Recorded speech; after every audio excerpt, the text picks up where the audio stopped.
After yesterday's race at the legendary track of Spa, here are 3 key takeaways from the Belgian Grand Prix. Max Verstappen and Red Bull are in a league of their own.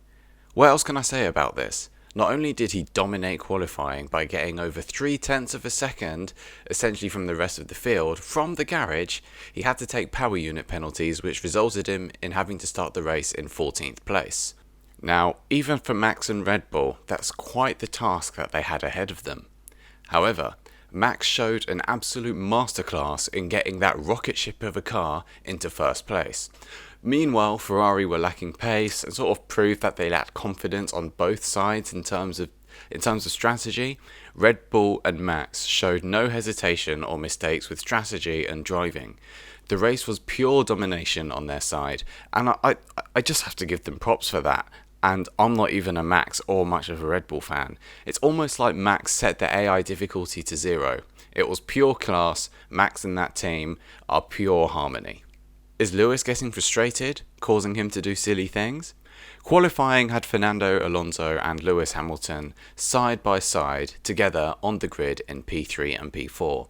Now, we all know the history between these two and that these two were likely to battle each other hard, but what I wasn't expecting was for Lewis Hamilton to leave absolutely zero space for Fernando Alonso going into that corner in lap 1, causing Lewis to end his streak of seeing the checkered flag in every single race this season. This was a very bizarre incident, but I would put the blame on Lewis for that one. Lewis himself said that it was his fault as well, and I think he handled it really well, and that he didn't see Alonso, who was in his blind spot at the time. Fernando's reaction was pretty funny. He said, and I quote, "What an idiot closing the door from the outside. I mean, we had a mega start, but this guy only knows how to drive and start in first." The incident was noted by the stewards, who would decide to take no further action. When asked about the incident by Sky Sports F1, Hamilton accepted full responsibility. He said, "I'm looking back at the footage and he was in my blind spot. I didn't leave him enough space," said Hamilton. "So it was my fault today, just so sorry to the team." Alonso's words were put to Lewis, and he said that he didn't care what Alonso had said and just repeated that the incident was his fault.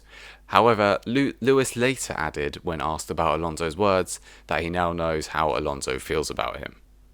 Even more problems at Ferrari. This was yet another miserable weekend for the Scuderia. The Italian team have already become a meme this year, and this race was no exception.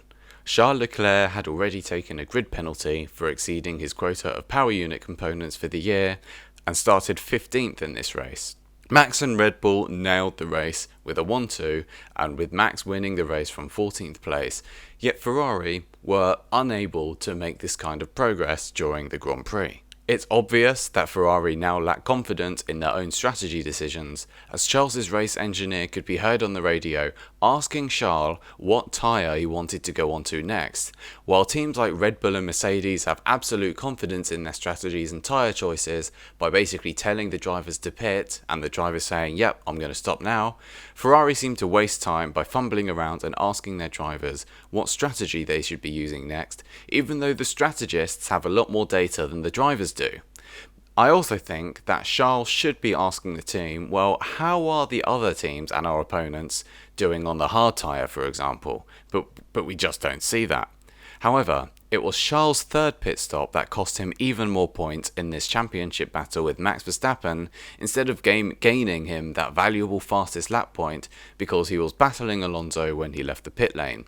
To rub even more salt in the wound for Charles, he was handed a 5-place grid penalty after the race for speeding in the pit lane.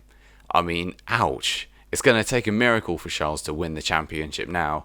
Even Matteo Binotto said this in his post-race interview.